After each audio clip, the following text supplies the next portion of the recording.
बहुत समय पहले गंगा नदी के किनारे बसा था सुंदर गांव हरियाली नगर। इस गांव में रहते थे मेहनती किसान, दुकानदार और सभी लोग बड़े सीधे साधे थे। गांव में सबसे ज्यादा सम्मान पाने वाला था एक किसान राम सिंह।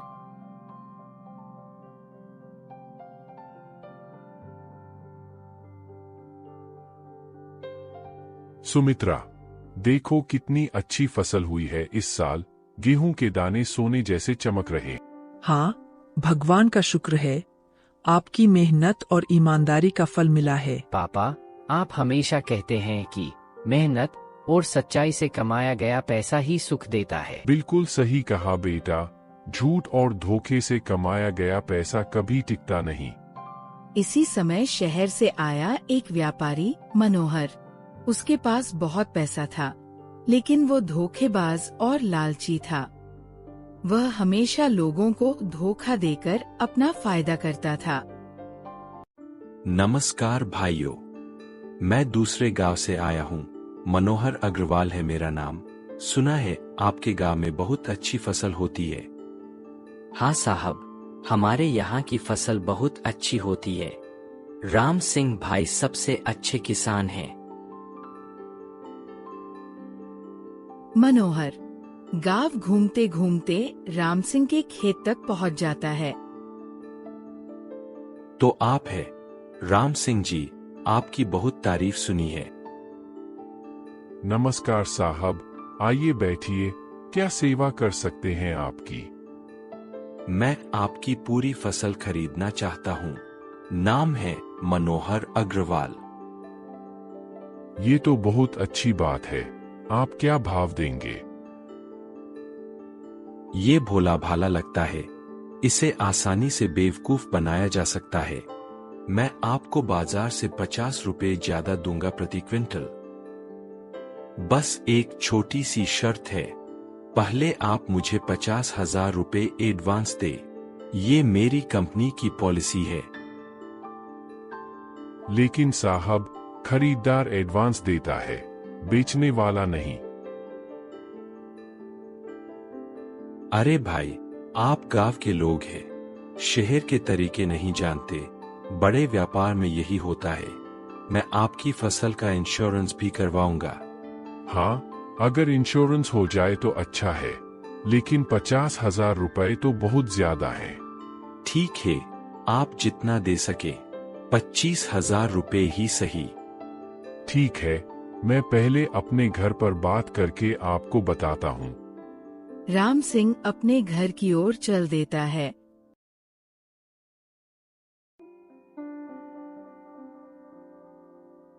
सुमित्रा, वो व्यापारी अपनी फसल अच्छे दाम पर खरीद रहा है और कह रहा था कि एडवांस देना पड़ेगा।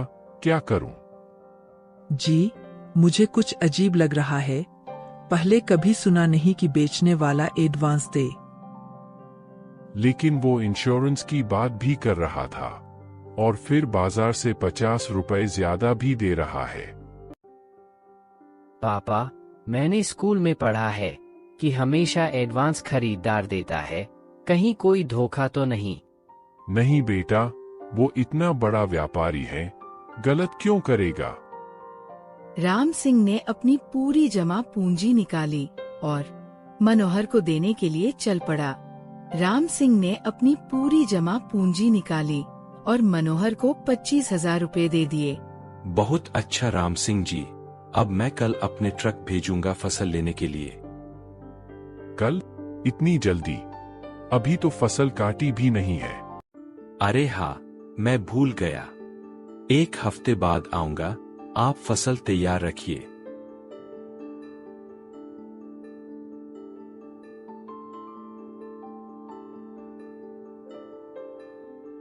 राम सिंह भाई, वो व्यापारी चला गया।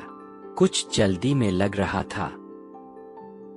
हाँ, कह रहा था कि दिल्ली में अर्जेंट काम है, 1 हफ्ते बाद वापस आएगा।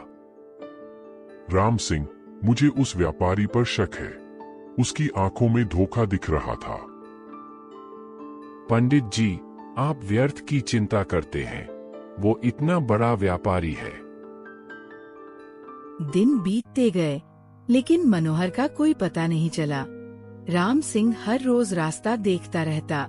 1 हफ्ता, 2 हफ्ते, महीना बीत गया। राम सिंह परेशान दिखते हुए फसल भी खराब होने लगती है।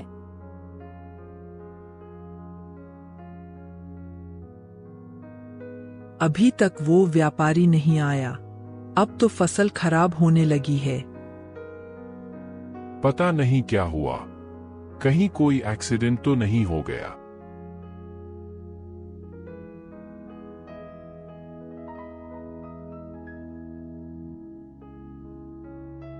राम सिंह दूसरे व्यापारियों से मिलते हुए, राम सिंह भाई, आप कह रहे हैं कि मनोहर अग्रवाल नाम का व्यापारी दिल्ली में कोई ऐसा व्यापारी नहीं है। क्या मतलब?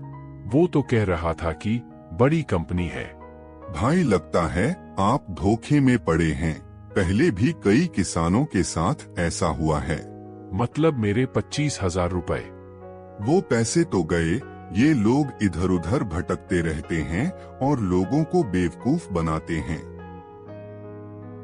राम सिंह उदास होकर घर लौटते हुए, सुमित्रा, हमारे साथ धोखा हुआ है।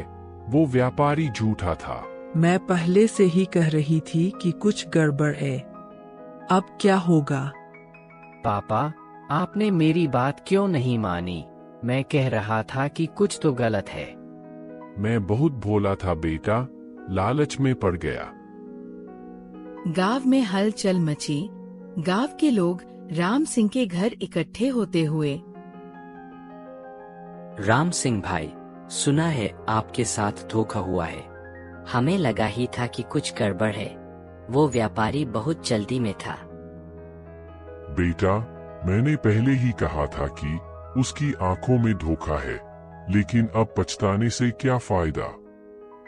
राम सिंह की फसल खराब होते हुए राम सिंह की फसल बर्बाद हो गई।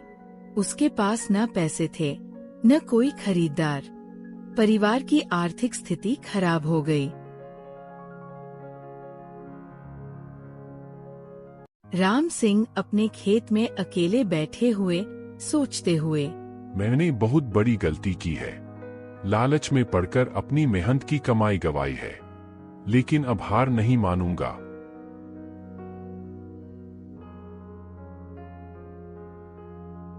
पापा, आप परेशान मत होइए। मैं पढ़ाई छोड़कर आपकी मदद करूंगा। नहीं बेटा, तुम पढ़ाई जारी रखो। मैं फिर से मेहनत करूंगा। इस बार कोई गलती नहीं करूंगा। राम सिंह सुबह से शाम तक काम करते हुए राम सिंह ने फिर से कड़ी मेहनत शुरू की। इस बार वो और भी सावधान था। किसी भी अनजान व्यक्ति पर भरोसा नहीं करता था। इस बार मैं केवल विश्वसनीय व्यापारियों से ही डील करूंगा। पहले पूरी जांच परख करूंगा। नई फसल लहलहाते हुए राम सिंह खुश दिखते हुए राम सिंह की मेहनत रंग लाई। नई फसल पहले से भी अच्छी हुई। इस बार वह बहुत सावधानी से व्यापार करने का फैसला किया। राम सिंह विश्वसनीय व्यापारी से मिलते हुए, राम सिंह जी, आपकी फसल बहुत अच्छी है। हम आपको सही दाम देंगे। पहले मैं आपके बारे में पूरी जानकारी लूंगा, फिर डील करूंगा। बिल्कुल सही कह रहे हैं। यहाँ मेरे सभी डॉक्यूमेंट्स हैं, आप जांच लीजिए। राम सिंह सभी डॉक्यूमेंट्स जांच करके डील करके वापस आता है। और तभी मनोहर भी गांव में वापस आता है। राम सिंह जी, मैं वापस आया हूँ। मुझे माफ कर दीजिए। तुम्हारी हिम्मत कैसे हुई यहाँ वापस आने की? भाई, मैं बहुत पछता रहा हूँ। मेरे साथ बहुत बुरा हुआ है। अरे धोखेबाज, तूने राम सिंह भाई को बर्बाद कर दिया था। मैंने कई लोगों को धोखा दिया था, लेकिन अब मेरे साथ भी वैसा ही हुआ है। मेरे साझीदार ने मुझे धोखा दिया, मेरा सब पैसा ले गया। तुम्हारे साथ जो हुआ वो तुम्हारी करनी का फल है। मैं जानता हूँ। मैं आपको आपके पैसे वापस करना चाहता हूँ। मेरे पास एक गहना है, उसे बेचकर पैसे दूंगा।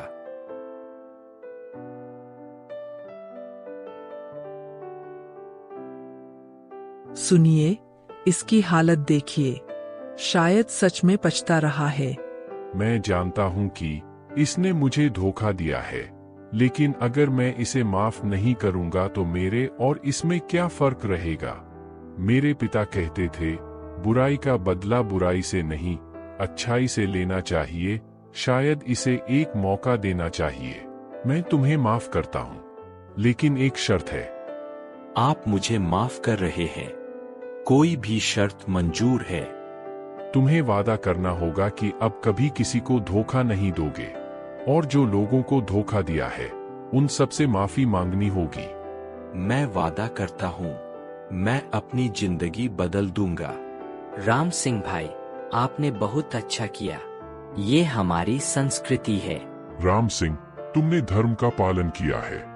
भगवान तुम्हारा भला करेगा। मनोहर ने गांव में ही रहने का फैसला किया। उसने एक छोटी दुकान खोली और ईमानदारी से व्यापार करना शुरू किया। भाई साहब, ये चावल बिल्कुल शुद्ध है। मैं अब कभी मिलावट नहीं करता। वाह मनोहर भाई, आपके यहाँ से सामान लेने में अब डर नहीं लगता। भाई, झूठ और धोखे से जो कमाई होती है वो टिकती नहीं। अब मैं सच्चाई से काम करता हूँ। समय बीतता गया। राम सिंह की मेहनत और ईमानदारी का फल मिला। उसकी खेती फिर से फल फूल रही थी। राम सिंह और मनोहर मिलकर गांव के विकास की योजना बनाते हुए। मनोहर, तुम्हारे व्यापारिक अनुभव से हम गांव के लोगों को बेहतर व्यापार सिखा सकते हैं। जी हाँ, मैं सभी को सिखाऊंगा कि कैसे ईमानदारी से व्यापार करके अच्छा फायदा कमाया जा सकता है। गांव में एक नया व्यापारी आते हुए, लेकिन इस बार सब सावधान। मैं मुंबई से आया हूँ, आपकी फसल खरीदना चाहता हूँ। पहले आप अपने डॉक्यूमेंट्स दिखाइए। डॉक्यूमेंट्स? अरे भाई, मैं तो सिर्फ फसल खरीदने आया हूँ। भाई साहब, हमें आपकी पूरी जानकारी चाहिए। हम अब बहुत सावधान हैं। आप कहां से आए हैं? आपकी कंपनी का नाम क्या है? मैं अकेला व्यापारी हूँ, कोई बड़ी कंपनी नहीं है। लेकिन आप इतनी बड़ी मात्रा में फसल क्यों खरीदना चाहते हैं? मैं दूसरे शहरों में बेचता हूँ। रुकिए, मैं इसे जानता हूँ। ये भी वैसा ही धोखेबाज है जैसा मैं था। मनोहर को देखकर वह व्यापारी भागने लगता है। देखो कैसे भाग रहा है। पहले हमारे साथ भी ऐसा ही होता था। अब कोई भी धोखेबाज हमारे गांव के लोगों को बेवकूफ नहीं बना सकता। कुछ समय बाद राम सिंह और मनोहर ने मिलकर एक ट्रेनिंग सेंटर खोला। यहाँ लोग सीखते थे कि कैसे सुरक्षित व्यापार करें, कैसे धोखेबाजों को पहचानें। राम सिंह और मनोहर की समझदारी से अब गांव में कोई भी धोखेबाज व्यापारी नहीं आता था। सच्चाई, मेहनत और माफी, ये 3 गुण जीवन को सफल बनाते हैं।